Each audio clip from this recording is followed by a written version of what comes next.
నాలుగోది ఏంటంటే దూతలు రోజు దేవుని ఆరాధిస్తూ సంతోషిస్తూ ఉన్నారు. రోజు ఎవ్రీడే, ఒకరోజు అని కాదు, రోజు ఏం చేస్తున్నాయి? ఆరాధన చేస్తున్నాయి.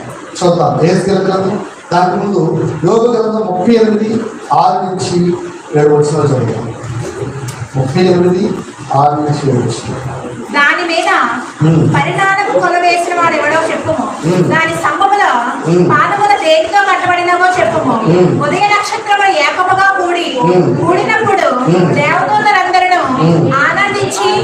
కూడినప్పుడు దేవదూతలందరూ ఆనందించి జయధ్వనులు చేసినప్పుడు దాని మూలరాత్రిని వేసిన వాడు ఎవడో? దేవునికి స్తోత్రం, హల్లెలూయా.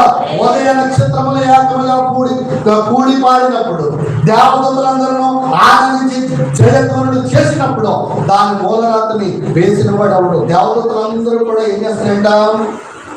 ఏకముగా కూడి ఏం చేస్తారంట? దేవునికి ఆటలు పాడి